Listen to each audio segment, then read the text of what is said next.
오늘 우리에게 주시는 하나님의 말씀은 누가복음 7장 11절부터 17절까지의 말씀입니다.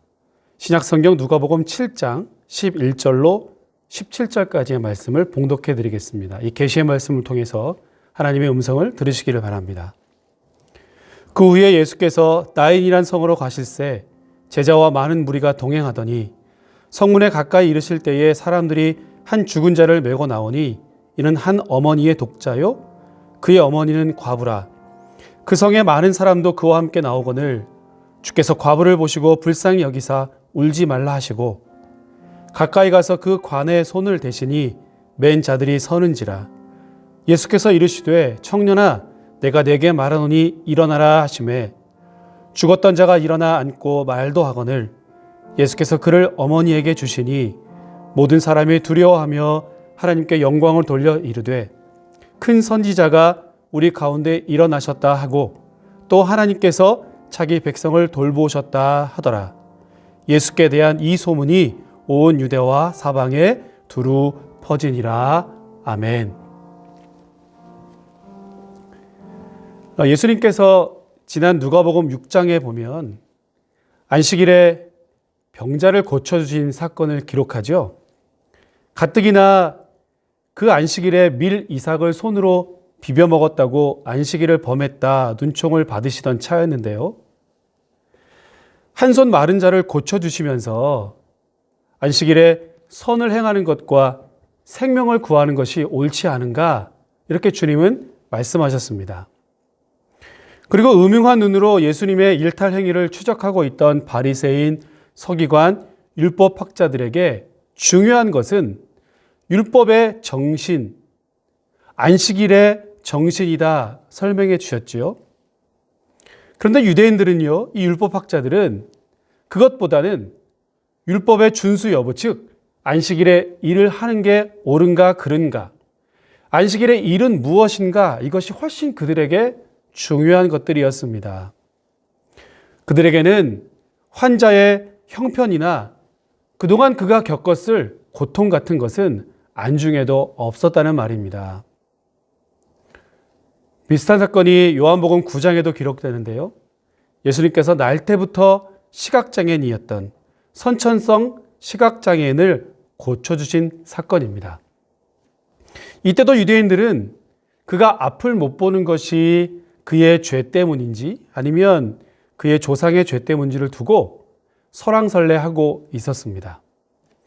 당시 유대교 랍비들은 이런 논쟁을 즐겼다고 하는데요. 어떤 사람에게 고난이 닥치게 되면 그것이 그의 죄 때문인지 아니면 몇 대 조상의 죄 때문인지 이것들이 그들에게 중요한 문제였다고 합니다. 예를 들어서 룻기에 보면 엘리멜렉과 두 아들이 모압 땅에 가서 10년 만에 죽잖아요. 왜 엘리멜렉과 그의 아들 말론과 기럯이 이 모압 들판에서 죽었을까? 이들은 궁금해했습니다. 그래서 이들이 내린 결론은 아마도 말론과 기럯의 어머니 혹은 그의 할머니 아니면 그들의 몇 대조 할머니로부터 죄가 있었기 때문에 보리밭에서 음탕한 눈으로 이방 신들을 바라보는 눈이 있었을 것이다. 그들은 그렇게 추정했다는 겁니다. 혹은 엘리멜렉 집안에 우상이 있었기 때문에 두 아들이 장성한 나이에 죽었을 것이다. 그들은 그렇게 그들을 정죄했습니다. 여러분 기가 막힐 노릇 아닙니까? 유대 랍비들은 인간의 환난과 고통을 하나님의 징계와 심판이라고 생각했던 것이죠. 그 고통을 당하고 있는 사람의 형편과 처지와 그 사람의 마음은 안중에도 없었다는 겁니다. 실제로 요한복음 9장의 이 소경이 고침받은 이후에요. 그를 축복하고 격려하기보다는 누가 그 일을 하였는가? 누가 안식일에 이 안식일을 범하는 몹쓸 짓을 했는가? 이것에 유대인들은 더 많은 관심을 가졌습니다. 역시 안식일의 법을 어긴 것이라 생트집 잡은 것이지요. 어쩌면 이렇게 건조하고 어쩌면 이렇게 메마를 수가 있다는 말입니까? 가끔 유명 연예인들과 정치인들의 말 실수가 구설수에 오르곤 합니다.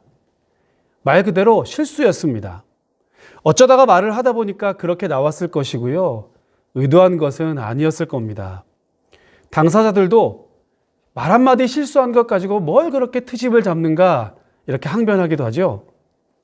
그런데 그것이 실수라고 하더라도 그의 말을 가만히 들여다보면 평소에 그가 어떤 생각을 하고 있었는지, 그의 안에 무엇이 들어있었는지를 쉽게 짐작할 수 있습니다. 전혀 시대의 흐름은 읽지 못하고 있고요. 상황을 제대로 파악하지도 못합니다. 상대방의 아픔과 고통은 전혀 공감하지 못할 뿐더러 여전히 구시대적으로 전근대적인 사고 속에 빠져 있는 것을 보게 됩니다.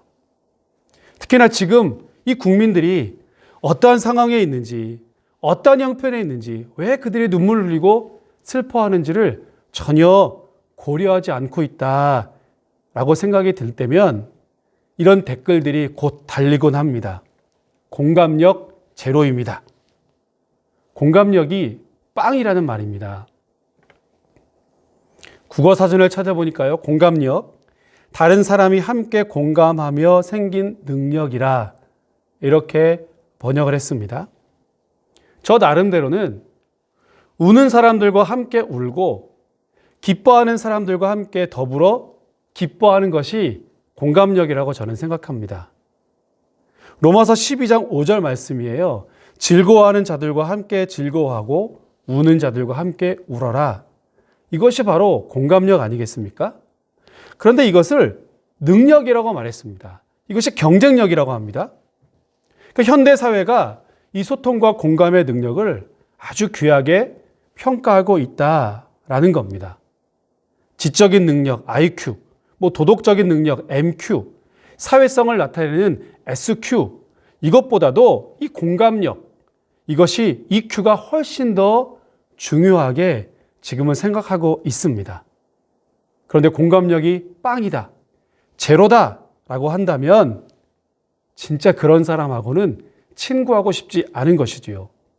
그뿐 아니라 이 공감력의 부재는 사이코패스나 묻지마 범죄까지 미칠 수 있다고 하니까 이것이 얼마나 심각한 것입니까?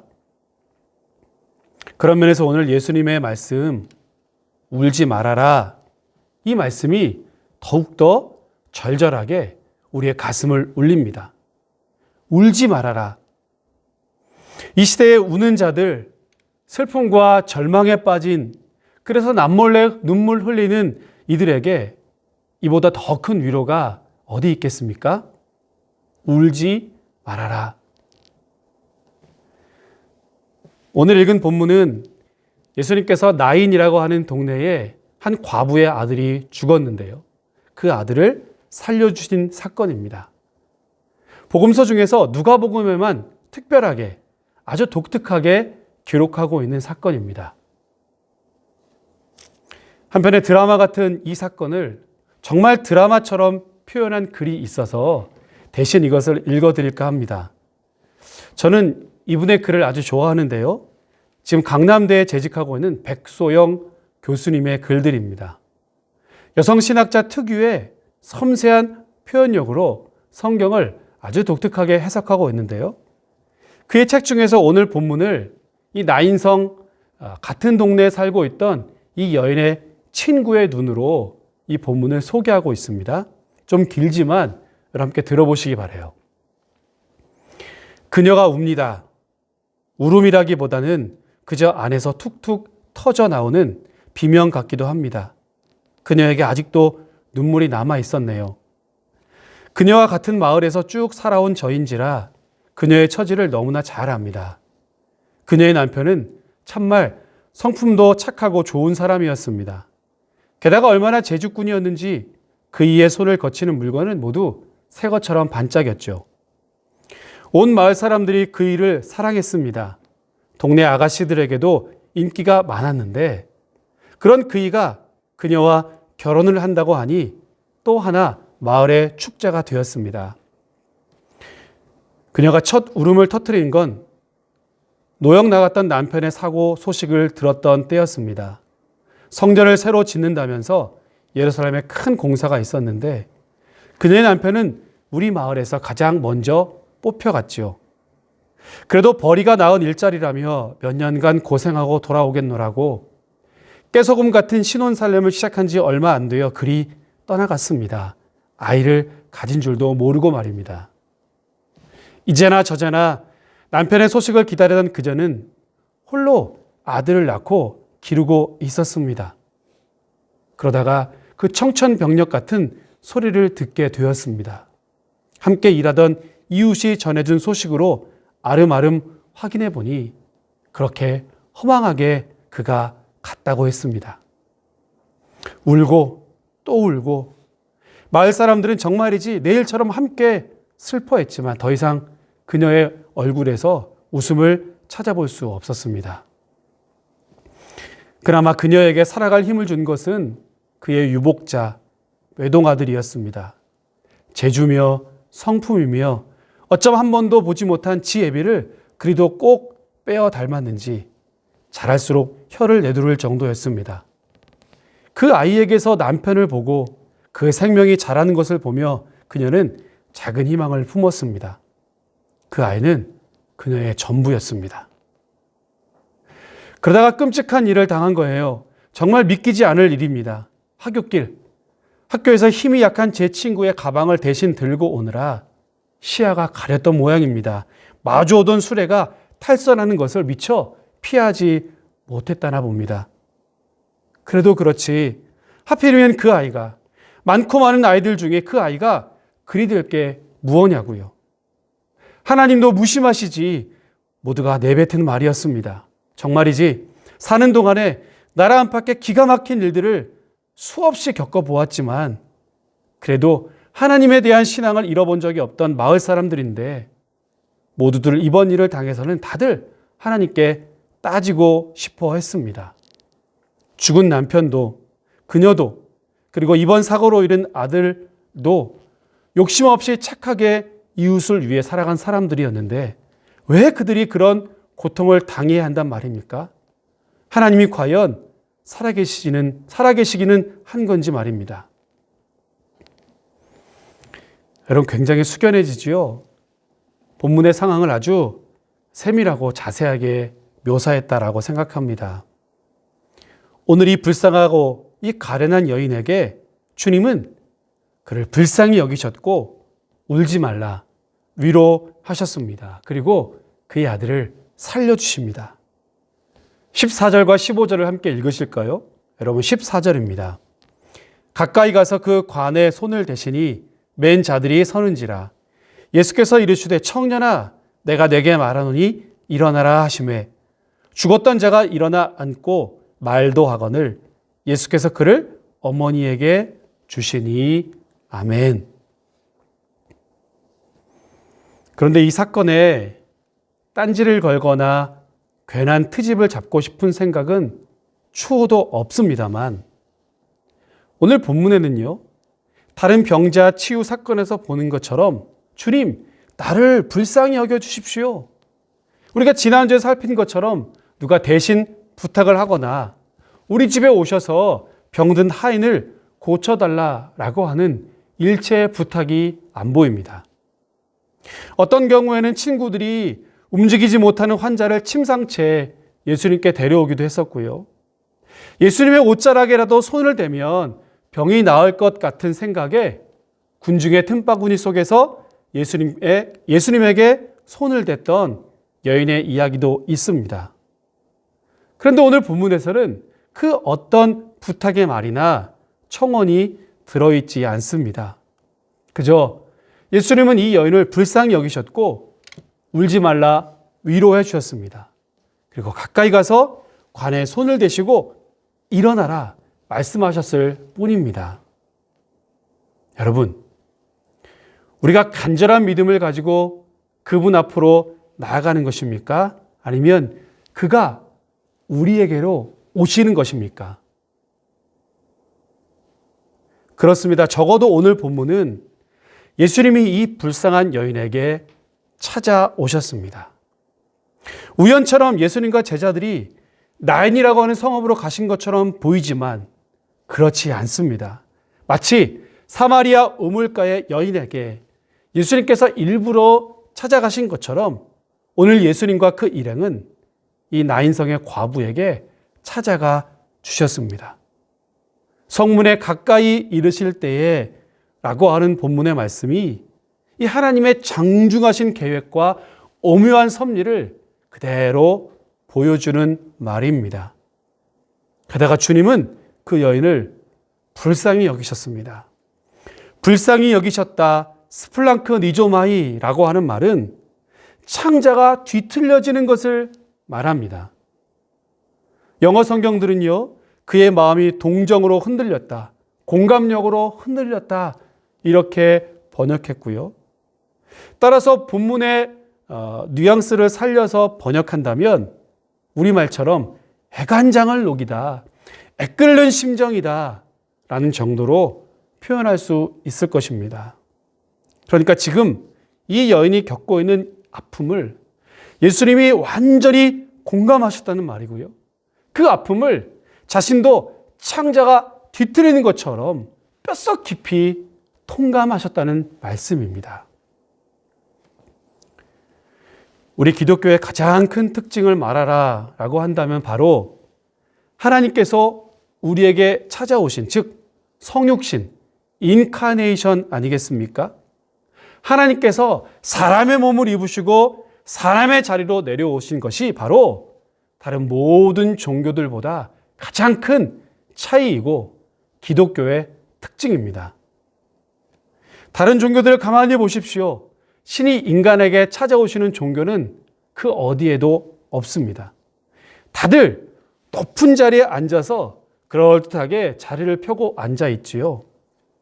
그래서 그 높은 자리를 펼치고 앉은 신을 달래기 위해서 혹은 그의 노를 사지 않기 위해서 때로는 그의 복을 받기 위해서 수없이 무언가 갖다 바치고 수없이 희생하고 수없이 그를 떠받들 뿐입니다. 어떤 종교도 신이 인간에게 찾아오는 종교는 없습니다. 갈대아 우르에 살고 있던 아브라함을 우리 하나님께서 먼저 찾아가셨죠. 베델에서 돌베개 베고 누웠던 야곱에게 찾아가신 분도 하나님이십니다. 아무 생각 없이 그저 광야에서 양을 치던 모세를 찾아가셔서 민족을 구원하라는 사명을 주시는 분도 하나님이십니다. 때로는 로뎀나무 밑에서 죽기를 간구하고 누웠던 엘리야에게 찾아가셔서 그에게 떡과 물을 주시고 힘 주시면서 사명 주신 분도 하나님이셨고요. 다윗도 무슨 특별한 준비를 하고 있었던 것이 아니라 그저 아버지의 양을 치고 있을 때에 사무엘을 통해서 기름 부음을 받았습니다. 빈 금을 씻고 있었던 베드로를 찾아가신 분도 예수님이었고요. 세관에 앉았던 레위를 찾아가셔서 제자로 부르신 분도 예수님이었습니다. 어디 그뿐입니까? 제자들 말입니다. 요즘 인기 있는 이 미스터 트롯의 가수들처럼 예선 거치고 본선 무대에서 높은 점수를 받아서 제자가 된 것이 아니라 자기가 뭐 잘나서 그렇게 된 것이 아닙니다. 그죠? 예수님께서 그들을 불러주시고 찾아가 주신 것입니다. 뜨거운 태양빛 아래 사람들의 낯을 피해 홀로 물깃던 여인에게 예수님 찾아가신 것이고요. 돌 감람나무 위에 올라갔던 삭개오를 내려오라 부르신 것도 우리 예수님이었습니다. 그가 간절한 믿음을 가지고 돌 감람나무 위에 올라가서 주님을 만난 것이 아니라 내려와라, 내가 오늘 너의 집에 거하여야겠다. 우리 주님은 삭개오를 만나 주셨습니다. 심지어 예수 믿던 사람들을 잡아 죽이려고 혈안이 되어 있었던 이 청년 사울을 찾아가신 것도 부활하신 예수님이었습니다. 여러분, 그렇다면 이쯤 되면 성경은 인간을 찾아오시는 하나님의 이야기입니다. 때로는 고통 중에, 때로는 절망과 외로움 중에, 때로는 사회 소망이 모두 끊어지고 그야말로 사망의 음침한 골짜기를 헤매는 자들을 찾아가시고 위로해 주시고 창자가 뒤틀리는 듯한 아픔을 공감하시면서 회복시킨 그 주님의 이야기가 성경이라는 겁니다. 그리고 그 하나님은 오늘 저와 여러분들의 하나님이신 줄로 믿습니다. 그 하나님은 오늘 저와 여러분들이 당하는 고통 가운데 창자가 뒤틀리는 아픔을 함께 아파하시고 울지 말아라 위로해 주시는 분입니다. 그 아픔과 고통을 십자가에서 대신 못 박으신 분이 바로 저와 여러분들의 하나님이십니다. 사는 것에 회의를 느낀 한 소녀가 있었습니다. 견디다 못한 그녀는 18살 되던 해 어느 날 열차에 뛰어듭니다. 구사일성으로 목숨은 건졌지만 이날 사고로 두 다리와 한 팔을 잃어버립니다. 그나마 남은 한 팔도 엄지와 새끼손가락은 잘려나갔고요. 가운데 3개의 손가락만 남았습니다. 깊은 절망이 계속됩니다. 그런데 죽지 못한 것을 한탄하며 살아가던 이 소녀에게 우리 주님이 다가오셨습니다. 이 여인의 내적인 아름다움의 매력을 느꼈던 한 목회자가 이 여인에게 청혼을 한 것입니다. 우리 주님은 이 남자와의 사랑으로 이 소녀를 따뜻하게 안아주시고 그의 손을 붙잡아 주셨습니다. 두 사람은 결혼했고요. 아이도 낳아 기르며 행복한 날들을 보내게 됩니다. 완전히 새로운 삶이 시작되었습니다. 그런데 그렇게 지극한 사랑으로 이루어진 결혼이지만 그래도 사는 것이 결코 쉽지는 않았던 모양입니다. 어느 날 남편이 좋아하는 감자 요리를 하려고 감자를 깎는데요. 도저히 이것을 할 수가 없었습니다. 칼을 감자에 대기만 하면 감자가 마치 미꾸라지처럼 자꾸 빠져나갑니다. 힘을 쓰면 쓸수록 감자는 자기를 비웃기라도 하는 것처럼 대굴대굴 굴러가기만 할 뿐이었습니다. 순간 엄청난 절망감이 밀려들었습니다. 남편과 아이들을 위해서 감자 요리 하나 제대로 할 수 없는 자신의 처지가 갑자기 원망스러워졌습니다. 이렇게 사는 것이 무슨 의미인가 하는 데까지 생각이 이르자 들고 있던 칼로 자신을 찌르고 여기서 끝내버리고 싶은 충동이 일어났습니다. 그런데 이 충동과 감정을 가까스로 추스른 여인이 기도를 시작합니다. 하나님, 저 같은 쓸모없는 인간에게 남편과 자녀 그리고 행복한 가정을 주셨는데 저는 이들을 위해서 감자 요리 하나 할 수 없는 여자입니다. 이런 제가 무엇을 할 수 있겠습니까? 그러자 마치 빈 항아리에 물이 고이는 것처럼 마음의 평안이 밀려오면서 하나님이 이 여인을 위로해 주셨습니다. 감자를 우선 도마 위에 올려놓고 반으로 툭 자릅니다. 그리고 감자를 도마 위에 올렸어요. 더 이상 감자가 굴러가지 않았습니다. 그날 저녁 맛있는 감자 요리를 먹을 수 있었습니다. 그 후에 그녀는 이런 식으로 삶의 감격을 맛보면서 아주 조그마한 것에도 감사하며 살게 되었다고 합니다. 이 사람이 바로 산다는 것은 황홀합니다 라고 하는 책의 저자 다하라 요네코입니다. 다하라 요네코, 그녀가 그녀에게 찾아오신 예수님의 은혜를 체험하지 못했다면 아마도 그녀의 인생은 더 비참해졌을 것입니다.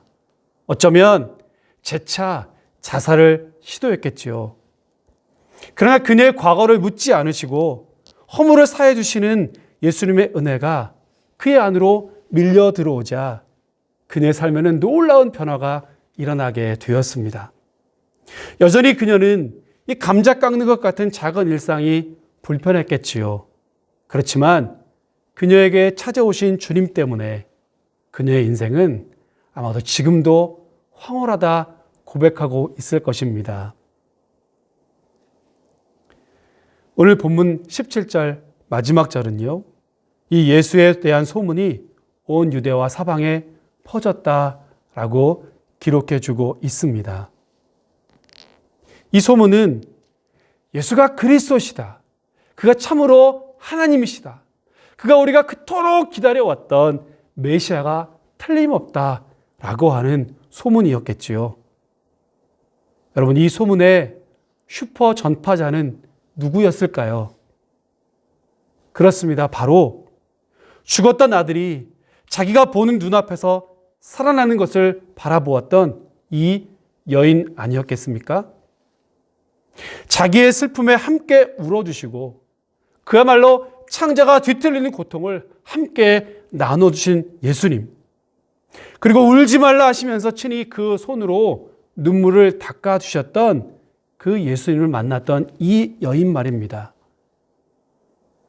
죽었던 내 아들도 살아났지만 그 때문에 내 영혼도 살아났다. 나도 그분 안에서 영생을 누릴 수 있었다. 당신들도 그 주님 만나보아라. 믿어보아라. 나처럼 그 안에서 영생을 누려보아라. 그녀는 그렇게 예수님에 대한 슈퍼 전파자가 되었을 겁니다.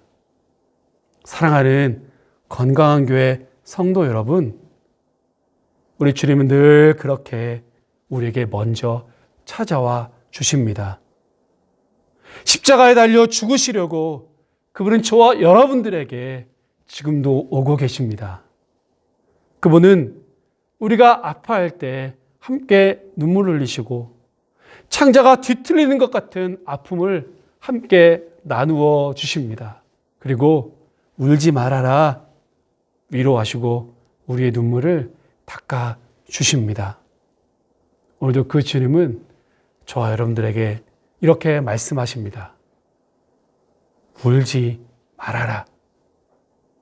우리 주님의 말씀입니다. 기도하겠습니다. 위로의 하나님, 나인성 과부를 불쌍히 여기시고 울지 말라 위로하신 하나님의 음성을 듣습니다. 늘 주님은 그렇게 나와 고통을 함께 하셨고 눈물을 닦아주셨고 한숨을 거두어 주셨습니다. 이제 그 긍휼하신 주님의 마음을 우리 모두에게 다시 한번 허락하여 주시옵소서. 그 여인을 회복시키시고 온 이스라엘에게 예수의 이름을 증거하신 것처럼 오늘 우리도 하나님 나라의 전파자가 되게 하여 주옵소서. 예수님의 이름으로 간절히 기도드리오며 이제는 우리를 불쌍히 여기시는 예수 그리스도의 은혜와 하나님 아버지의 무한하신 사랑하심과 성령의 위로하심이 함께 예배드리는 건강한 교회 모든 성도들의 머리 위에 질병으로 신음하는 이 나라와 온 열방 위에 이제로부터 영원토록 함께 계시옵기를 간절히 축원하옵나이다. 아멘.